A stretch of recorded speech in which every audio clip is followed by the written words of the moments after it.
Oke, halo, assalamualaikum warahmatullahi wabarakatuh. Oke, lama gak jumpa ya. Oke, gimana kabarnya teman-teman? Oke, kali ini saya mau review produk baru ya. Ini masih tergolong baru ya, karena rilisnya itu cuma sekitar 2 bulan yang lalu. Ini adalah tipenya D8D ya. Jadi kalau sepintas mirip sih sama D8S yang saya punya, ya kan? Tapi ketika kita lihat harga belinya, ini pasti semua orang kaget ya. Harga belinya itu sekitar 1 juta lebih murah dari D8S. Oke, gimana? Seperti apa? Detailnya akan kita ulas. Oke.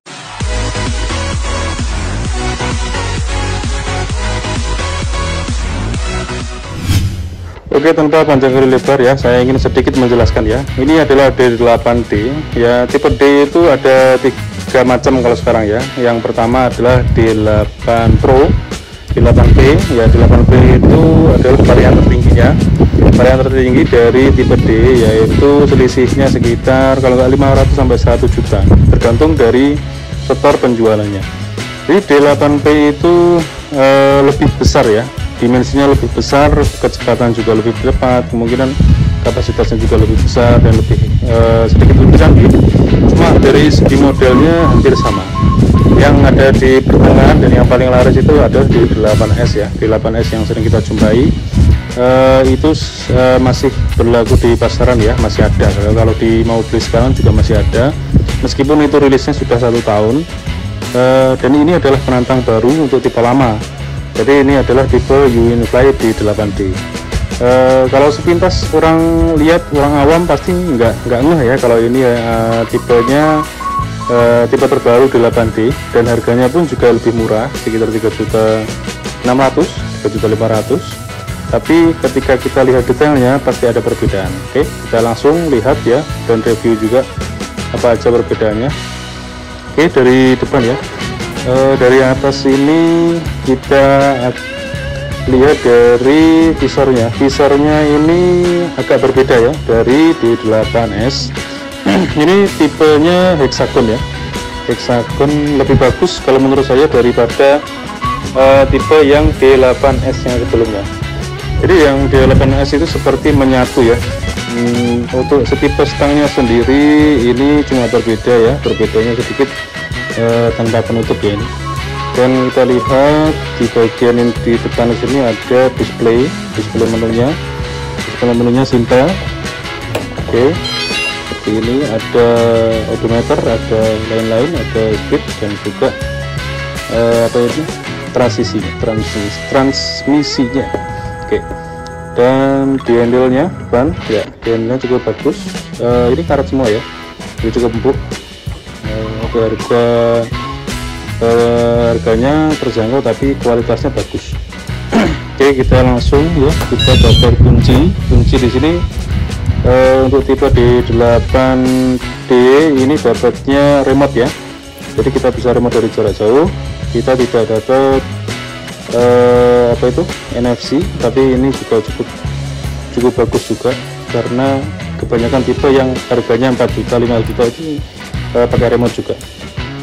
Oke, di bagian depannya ada emblemnya. Oke, emblemnya agak sedikit berbeda ya, ini ada garis pelanginya. Oke. Dan di bagian bawahnya lampunya masih sama tipenya ya, tipe lampu utamanya juga seperti 3 mata ini sama, dan ini juga nyalanya sama ya, RGB. Oke, saya nyalakan sebentar ya, coba.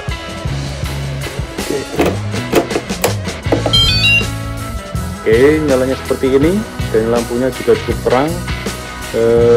Ini ada lampu sennya coba saya nyalakan. Oke.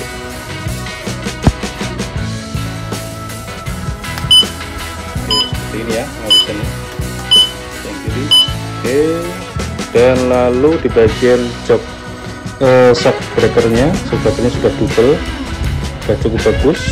Dan untuk tipe bannya ini sama ya, ring 10, tipe ban yang standar ya. Dan untuk pengeremannya disc brake tetap sama, rem sepeda ya. Dan ini dikasih juga handle depan. Oke. Footstep bagian depan ini terbuat dari besi ya, ini aluminium, itu cukup kokoh, jadi tidak usah takut untuk pijakannya. tapi agak hati-hati ya, ini bisa bengkong ini.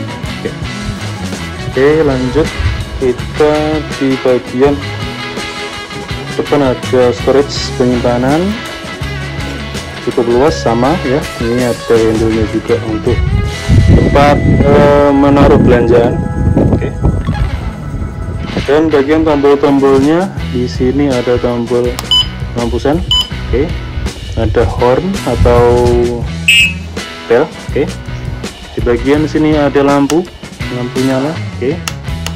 Ini ada transmisinya, transisi. Oke. Transisinya ini cukup bagus ya, jadi tidak apa itu namanya, tidak cetekan, tapi sentuhan kayak gini ya, empuk juga. Oke, dari bagian belakang joknya bagus, lumayan empuk untuk harga segini, dapat kualitas yang bagus juga. Cuma bedanya di dimensinya ya, dimensinya ini agak lebih pendek sedikit, sekitar beberapa senti. Oke, dari bagian belakangnya dinamonya ini sekitar 400 watt ya, dinamonya 400 watt. Untuk akinya juga ini sama 48 volt ya, 12 ampere sama juga. Untuk bagian oke, ini sama bagus. Dan untuk bagian belakang ini juga tidak seperti yang di 8S ya, tapi ini agak semi plastik, tapi tebal ini lumayan. Tapi untuk bobot yang agak tinggi harap hati-hati karena ini bisa patah. Oke. Dan untuk belakangnya dapat shock breaker double. Oke, cukup bagus, empuk. Sudah saya coba. Dan ini lebih bagus dari yang ya di 8S ya, untuk suspensinya. Entah kenapa lebih empuk gitu rasanya. Dan untuk bagian belakang kita dapat footstep. Maksud saya untuk bezelnya ya, bezelnya model yang semi oval. Oke. Sedikit setengah lingkaran, dan ini adalah untuk lampu belakang yang kita akan coba nyalakan. Oke, sama ya seperti tipe sebelumnya, cukup bagus. Dan ini lampu sini juga sama, dan ini dapat tempat untuk plat nomor. Dan dari bagian belakang ini ada reflektor juga, bagian kanan kiri. Dan ini untuk jarak tempuh nanti juga cukup sama ya dari D8S. Ini sekitar 35 kilo kalau nggak salah. Jadi untuk tipe sebelumnya cukup sama. Yang membedakannya adalah kemungkinan adalah bagian bahan ya. Bagian bahannya nanti kemungkinan kalau apa itu namanya, ada kelas-kelasnya mungkin ya. Ini pakai yang lebih ringan, lebih ergonomis ya, tidak pasti. Dan ini bobotnya lebih ringan ya. Kalau yang D8S itu sekitar 90 kilo, kalau ini sekitar 84 kilo kalau saya tanya dari salesnya. Oke, jadi lebih ringan. Oke, demikian. Nanti akan saya coba kita test ride ya, seperti apa. Oke, sampai jumpa. Yang mau tanya-tanya bisa share di kolom komentar atau klik di kolom komentar dan bisa share video ini. Oke, jangan lupa subscribe ya. Assalamualaikum warahmatullahi wabarakatuh.